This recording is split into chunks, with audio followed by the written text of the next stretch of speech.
Why do so many smart, ordinary people suddenly start acting like salespeople in a zombie movie? Today, we're going deep into the hidden world of multi-level marketing and how these companies use cult-like tactics to turn people into devoted followers. You'll see how MLMs use the same strategies as religious cults, why these companies create personality cults around their products, and how people lose friends, family, and even their sanity. Stay with me. This one's personal. The story of multi-level marketing begins in post-war America. Companies like Amway and Herbalife promised something revolutionary. Not just products, but an opportunity. This wasn't just about soap or diet shakes. It was about selling the dream of entrepreneurship to everyday people. The MLM model offered an escape from traditional employment, where success supposedly depended only on your effort. For many, this was the American dream, neatly packaged in a starter kit. But beneath that glossy surface was a system built on endless recruitment. It looked like innovation, but it was really just the same old pyramid, polished up and sold to the middle class as salvation. Not everyone is equally vulnerable to MLM promises. Studies show a consistent pattern. MLMs often recruit stay-at-home parents, military spouses, recent immigrants, or anyone stuck between financial need and limited job opportunities. Why? Because these groups are often isolated socially or financially constrained. MLMs don't just offer a job. They offer a sense of privileged and purpose. To someone feeling invisible, the idea of joining a family that promises both income and identity is incredibly powerful. And MLM recruiters know this. They specifically target those who are looking for more than money. They're looking for meaning. MLMs aren't really in the business of selling products. They're in the business of selling hope. Be your own boss. Escape the 9-to-5. These pitches speak directly to the quiet frustration so many people feel about their jobs, their schedules, and their lack of control. But here's the trick. It's emotional selling, not logical selling. They don't show you profit margins or realistic income breakdowns. They show you luxury cars, dream vacations, smiling families holding product catalogs. It's all designed to bypass your rational mind and go straight for your insecurities. They don't sell what the product does. They sell what you will supposedly become. On paper, multi-level marketing companies distance themselves from pyramid schemes by pointing to their products, lotions, supplements, makeup. That's the legal line. If there's a real product being sold, it's technically not a scam. But that distinction is thin. The real money in most MLMs doesn't come from selling the product. It comes from recruiting others who will buy the product and recruit even more. That's where the structure turns toxic. At the top, a few people make serious money. Everyone else pays in, not just with cash, but with time, relationships, and trust. The product becomes a cover for what's really happening. A self-replicating system built on constant recruitment. It's not illegal, but it's deeply predatory. And it thrives because it looks just close enough to a real business to avoid being shut down. Spend any time in the MLM world, and you'll start hearing the language shift. Success stories begin to sound like testimonies. New recruits are told to believe in the system. Doubt is framed as negativity. People speak of being blessed by the opportunity or having faith that success will come. This isn't just harmless metaphor. It's a deliberate tactic. MLMs borrow religious language because it taps into something primal. It transforms business into belief. If someone fails, it's because they didn't believe hard enough. If they question the system, they're branded as disloyal or toxic. This isn't sales. It's spiritual warfare in disguise. And that kind of framing makes it very hard to leave. Because leaving isn't just quitting a job. It's turning your back on a belief system. At first, MLMs feel like community. Weekly Zoom calls, motivational group chats, team dinners. It all feels like you're part of something bigger. But slowly, the lines start to blur. That new friend you made? They're also your downline. The moms from your kids' school? Now they're potential customers. MLM culture doesn't just blend personal and professional. It replaces one with the other. Your value in the group becomes tied to your performance. The more you sell, the more you're celebrated. Struggle, and you may be subtly pushed out. It's a system that rewards relentless positivity and punishes vulnerability. And for many, it leads to isolation. Because once your relationships are transactional, it becomes hard to tell who's genuine and who's just working a lead. MLMs may not call themselves cults, but they borrow the playbook almost line by line. First, there's love bombing, the intense welcome, the flurry of praise and positivity when you join. Then comes exclusivity, the idea that you're part of a special group, one of the few who gets it. Information control is key. Outside criticism is dismissed as ignorance or envy. You're told not to listen to haters or read negative reviews. The group becomes your new filter for reality. Questioning the system feels like betrayal. These tactics aren't accidental. They're psychological levers designed to bind you to the group. It's not about products. It's about power, control, and belief. And it all starts with making you feel like you've finally found your place. At the heart of every MLM pitch isn't a product. It's a promise. A promise that you'll matter, that you'll be seen, that you'll belong. And for people who feel stuck, overlooked, or underappreciated, that promise hits hard. MLMs sell a version of status that seems attainable. You're not just making money, you're rising in the ranks. You're getting recognition, titles, applause on conference calls.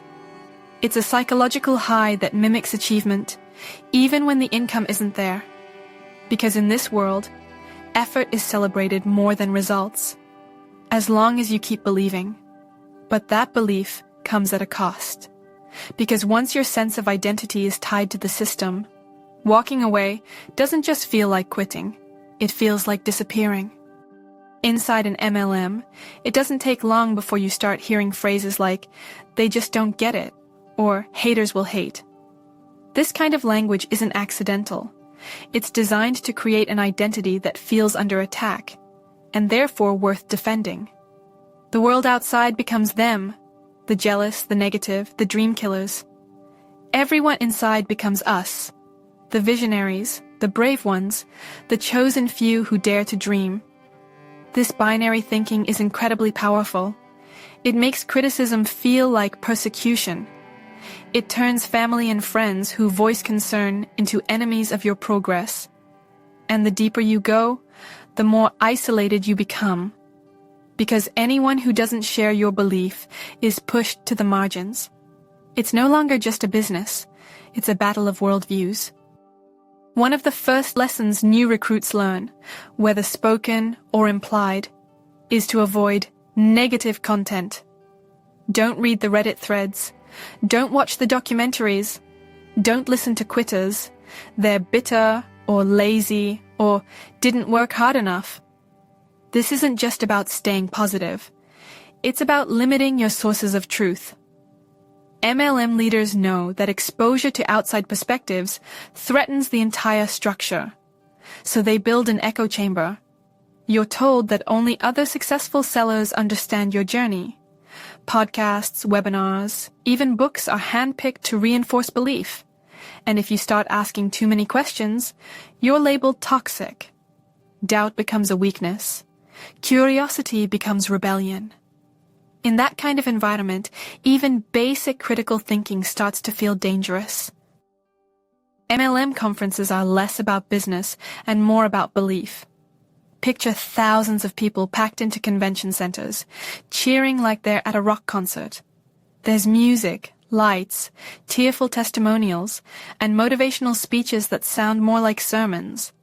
These aren't just events, they're rituals, and they serve a purpose, to flood you with emotion, to wear down your skepticism, and to deepen your loyalty. You leave convinced you're part of something life-changing. Any doubts you had are drowned in applause and confetti. These gatherings are carefully designed to overwhelm you, because in that heightened emotional state, people stop asking, "Is this real?" and start asking, "How do I get to the next level?" It's not just hype, it's conditioning. Every MLM has its stars, the diamond earners, the seven-figure sellers, the ones who made it. They're presented not just as successful, but as enlightened. Their lifestyle becomes the aspiration. Their story becomes scripture. These leaders don't just sell the products, they sell the belief system. They speak on stages like prophets, offer guidance like therapists, and are worshipped like celebrities. But their success often rests on downlines, hundreds or thousands of people deep. People buying in, not cashing out. Still, their image is critical. As long as someone's at the top, it keeps hope alive for everyone else. It doesn't matter if your own business is failing. If they did it, you might too. And that belief, no matter how unlikely, is the engine that keeps the whole thing running. The more you invest in an MLM, in starter kits, training courses, inventory you can't sell, the harder it becomes to walk away. Not just because of the money, but because of what that money represents. Every dollar you've spent becomes a reason to stay. It's called the sunk cost fallacy, and it's powerful. You tell yourself you're too far in to quit now, even if quitting would save you. The deeper your financial stake, the more you justify your emotional loyalty. You cling to the belief that success is just around the corner, because the alternative is admitting it was a mistake. And that's the trap. The more you buy in, the more you need it to be true. Not just for your wallet, but for your identity. When people fail in MLMs, and most do, the system has a built-in explanation. It's your fault. You didn't try hard enough. You didn't believe enough. Maybe you didn't attend enough calls, or your attitude was off. This deflection isn't just convenient. It's strategic. It protects the model by shifting all blame to the individual. The business is never the problem. You are. This gaslighting keeps people locked in, trying harder, spending more, and chasing success that statistically won't come. And when someone finally gives up, they don't leave angry. They leave ashamed. They blame themselves for not being good enough, not realizing the deck was stacked from the start. It's a cruel twist. A system designed to fail, most people convinces them they failed it. MLMs don't just sell products, they sell vocabulary. Over time, members start speaking a different language. Words like residual income, time freedom, and rank up become common, but they rarely mean what they sound like. Residual income often means spending thousands to stock inventory. Time freedom means working 24/7 on your phone. It's a hijacking of language that masks harsh truths in motivational jargon. This coded speech makes the world inside the MLM feel special, but it also disconnects people from reality. You stop having normal conversations and start sounding like a walking sales pitch. And that language acts like armor. It shields you from criticism, but it also isolates you from anyone who doesn't speak the dialect. It's not just talk, it's indoctrination. When you join an MLM, the pitch is that your life will get better. But for many, the opposite happens. Relationships strain under the pressure to perform and recruit. Spouses argue over mounting expenses. Friends feel used when every conversation becomes a soft pitch. Over time, the business seeps into everything. Holidays, birthdays, casual chats, until there's no boundary between work and life. Some partners end up resenting the obsession. Others are drawn in and lose money too. Stories of broken friendships and stressed-out marriages are common, but often silenced. Admitting that the business is causing harm feels like betrayal, not just of the company, but of the dream you bought into. And so, people double down, even as their personal lives start to unravel. MLMs thrive on motivation, and when your sales aren't where they should be, the answer is always the same: work on yourself. This leads many down a costly path of self-improvement. Books, online courses, paid mentorships, all sold by top leaders in the organization. It's a never-ending cycle. You didn't hit your goal? Buy this mindset training. Still struggling? Time for a weekend leadership summit. These programs promise transformation, but mostly deliver recycled platitudes wrapped in high-ticket pricing. And yet, people keep buying, not just because they believe in growth, but because they've been told success depends on it. In reality, it's just another revenue stream for the people at the top. The business may not be working, but the blame and the bill keeps landing on you. At first, joining an MLM feels like a fresh start, a new chapter. But slowly, your individuality starts to erode. Your social media becomes brand-friendly. Your wardrobe shifts to match the vibe of the company. Your thoughts and language echo your upline. You stop being yourself and start becoming a walking, talking ad for the business. It's subtle at first, maybe just a new Instagram aesthetic or daily affirmations. But over time, your identity fuses with the brand. Doubting the company starts to feel like doubting yourself. Quitting doesn't just mean leaving a job. It means stripping away the version of you that you've been performing for months, maybe years. And for many, that loss is terrifying. Because when you've built your personality around a product, what's left when it's gone? Here's the part they don't tell you up front. The real money in MLMs doesn't come from selling products. It comes from recruiting. The more people you bring in, and the more they buy, the higher you rank, and the bigger your bonuses. That's why your upline keeps pushing you to build a team. That's why training calls focus more on prospecting than product knowledge. Selling goods is just the entry point. The real business is people. The system rewards volume, not value. And because only a small percentage of people ever climb high enough to see a profit, the rest are left funding the success of those above. It's not a meritocracy. It's a machine that needs constant new blood to keep turning. And once you realize that, the whole thing starts to look very different. If all of this sounds extreme, it's not just theory. It's documented.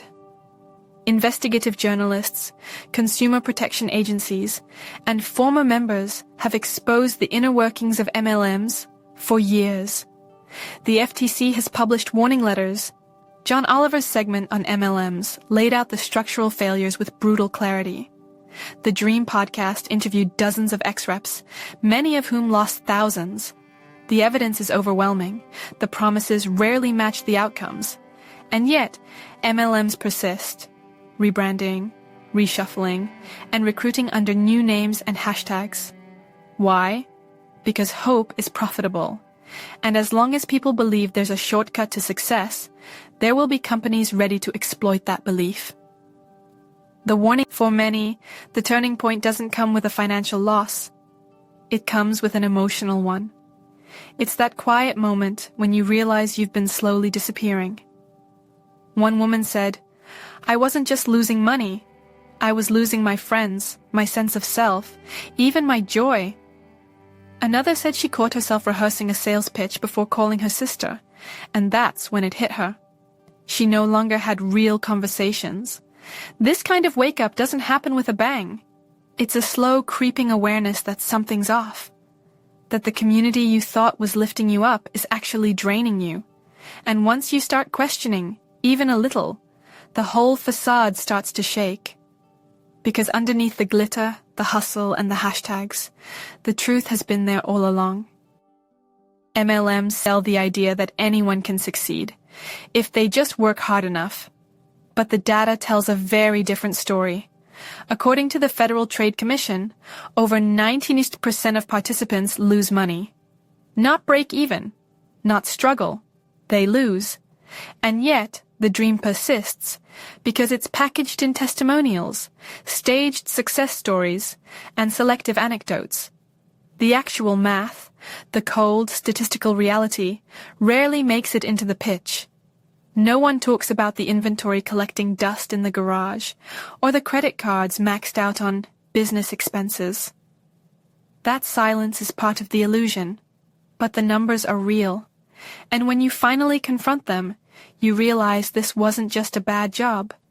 It was a bad deal from the start. Leaving an MLM isn't like quitting a job. It's like stepping out of a belief system. For months or even years, you told yourself this business would change your life. You defended it. You recruited your friends.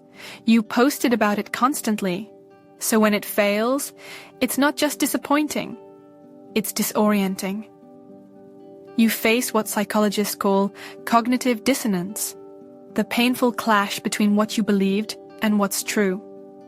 Add to that the sunk costs, the time, money, and emotional energy already invested, and walking away feels like admitting failure.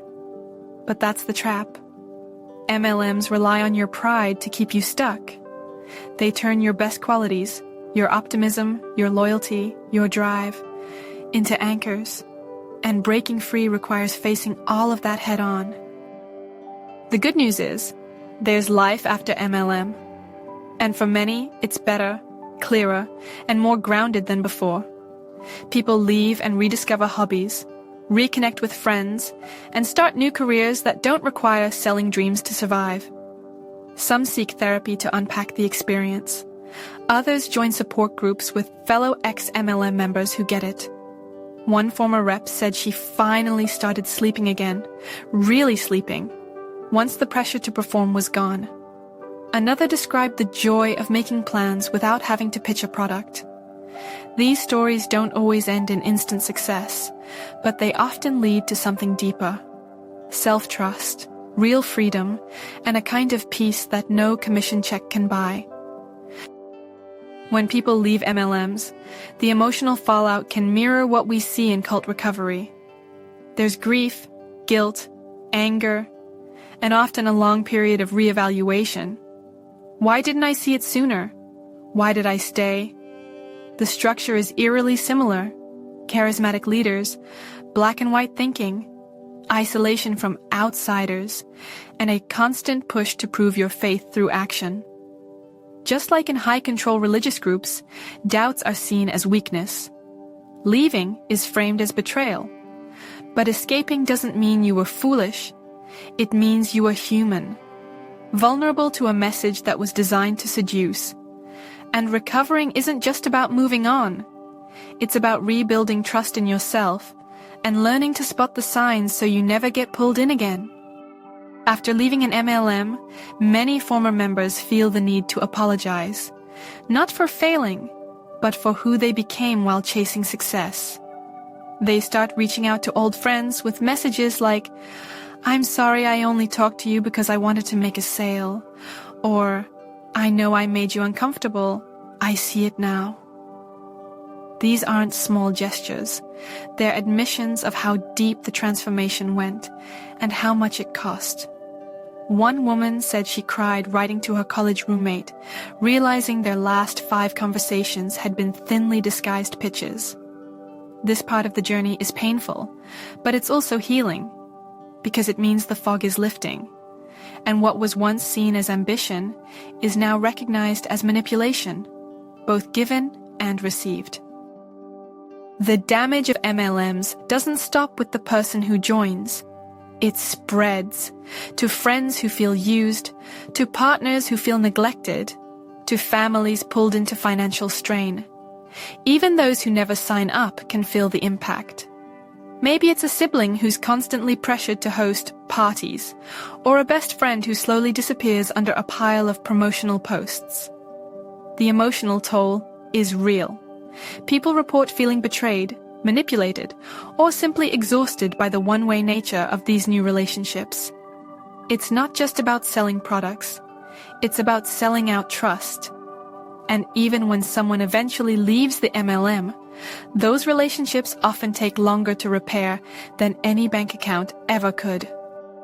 The best defense against MLMs is awareness, and once you know the signs, they're hard to miss. Watch for opportunities that focus more on recruitment than on selling actual products. Be cautious of vague income promises like "sky's the limit" or "earn while you sleep" without showing clear numbers. And pay attention to language about exclusive communities, especially if you're told that outsiders just don't get it. Real businesses don't need secrecy. They don't need to isolate you from skepticism. And they definitely don't require you to pay upfront for the chance to earn. If it feels like a club with a cover charge and a script, trust your gut and walk away. Here's the thing. The manipulation doesn't stop at MLMs. A lot of what we call hustle culture today borrows the same tactics: flashy lifestyles, motivational catchphrases, and a constant push to monetize every part of your life. Influencers selling courses, crypto schemes, or coaching packages often use emotional selling, exclusivity, and shame to keep people hooked. Just like in MLMs, the real product isn't the thing they're selling. It's the promise of transformation, and that's what makes it so tempting. But anytime someone promises a shortcut to success, especially if it comes with a price tag and a cult-like following, it's worth stepping back and asking, who's really benefiting here? We also have to talk about the system that makes all of this possible. MLMs thrive because they mirror the very values our culture celebrates: endless ambition, self-branding, and the idea that if you're not constantly building something, you're falling behind. We worship the grind. We call every side hustle a startup, but we rarely ask, what are we actually building? MLMs are extreme, but they're not anomalies. They're just exaggerated reflections of a deeper cultural obsession with turning people into products. When capitalism becomes religion, belief replaces evidence. And that's how we end up in a world where selling soap becomes a spiritual calling, and questioning that calling makes you the enemy. But here's the good news. You don't have to choose between belonging and being honest. Real community doesn't require conversion. Real entrepreneurship doesn't ask you to ignore red flags. Critical thinking isn't cynicism. It's clarity.